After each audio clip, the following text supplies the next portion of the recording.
Welcome to the AFR Saints channel, where we provide you daily content on your favorite team, the New Orleans Saints. Do us a favor and hit that subscribe button. Be sure to leave your comments below and smash that like button. Who dat? Tom Pelissero reporting Kareem Hunt is leaving Indianapolis without a deal. Yeah! Per source. Offer was made by the Colts, but unable to reach an agreement. Pelissero notes continued interest from other teams. So we talked about this yesterday with Kareem Hunt visiting the Saints, and there was wailing and gnashing of teeth when Kareem Hunt left New Orleans without a deal. And as Dianna Rossini reported yesterday, before Hunt even started his visit with the Saints, the Colts had already called and offered him more money. So it's a little astonishing, quite honestly, that they don't have a deal. Remember, I don't expect you to know everything about everything going on with the Indianapolis Colts, but Indianapolis has a running back named Jonathan Taylor. A lot of you probably watched him in college. He's a really good running back. Well, he wants more money and he's holding out. He has left Colts camp. Like, he's not even there. He packed up his stuff and he went home. He gone. So they need a running back.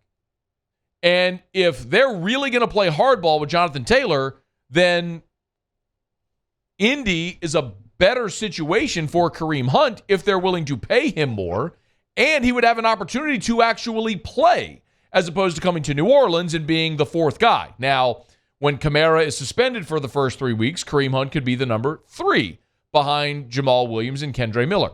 And apparently that is still very much on the table. And I was thinking about this yesterday when I was kind of prepping the topic about the Saints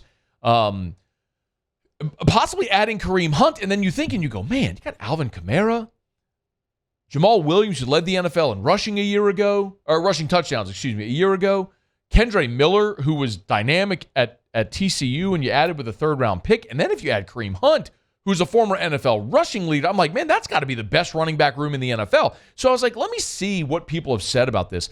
Pro Football Focus, how about this? This surprised me. Pro Football Focus has graded or ranked the running back rooms. And again, I always throw this caveat when we talk about Pro Football Focus. Pro Football Focus is not the metric or the standard.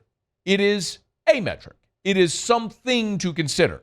And I do at least respect Pro Football Focus because there is a metric behind it. There is some type of objective data behind their rating or ranking system. It's not just media arbitrarily ranking who they think is the best. And there can be merit to that. I'm not saying that people's opinions are invalid. It's just this has some concrete objective data behind it, whether you want to choose to believe it or not. It's kind of the Moneyball effect.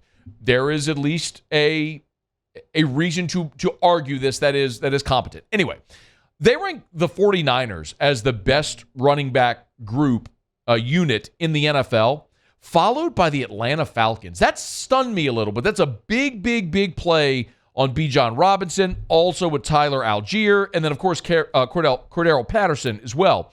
So Niners, Falcons, Cleveland number 3. A big part of that, of course, is just having Nick Chubb there. And then the Tennessee Titans with King Henry number 4, followed by the Colts. Now, this, of course, is before Jonathan Taylor's holdout. They still ain't at the Saints, by the way.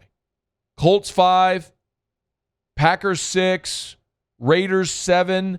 I mean, needless to say, we are probably higher on the Saints.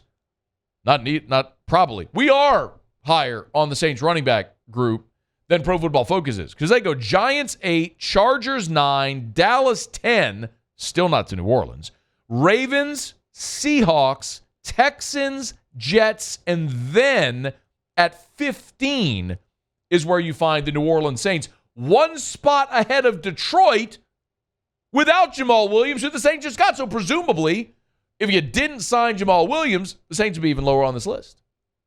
Now, if you add Kareem Hunt, does that change things? Don't know. But Pro Football Focus is saying, look, it's been a couple of years since we've seen Alvin Kamara at his peak.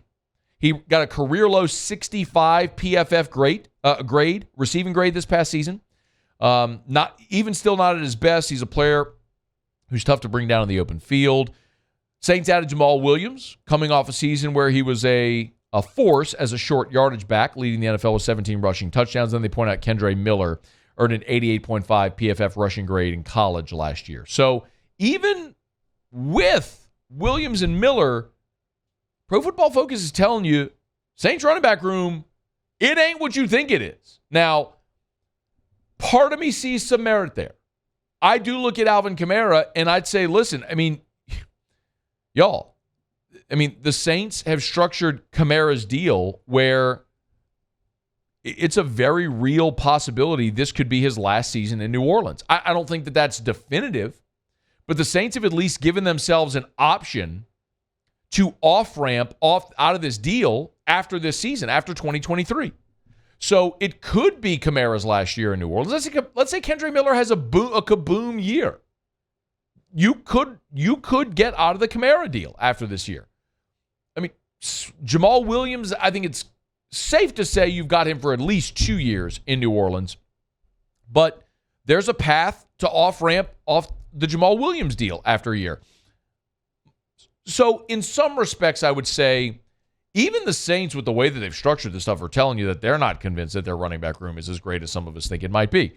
So I like the idea. I'll go back to the point initially. I like the idea of adding Kareem Hunt, a veteran runner who gives you, if nothing else, a really good value-added depth piece. Last year, I've thrown out the stat to y'all before. Last year, the Saints had 8 running backs take a carry. 8 running backs took a carry last year. That's not including Taysom Hill. That's not Rashid Shaheed. That's running backs. That's not Adam Prentice as a fullback. That's running backs. Players designated as an RB who got a carry in an actual NFL game for the Saints. 8 last year. There's too many. You had injuries. You had uncertainty at the position.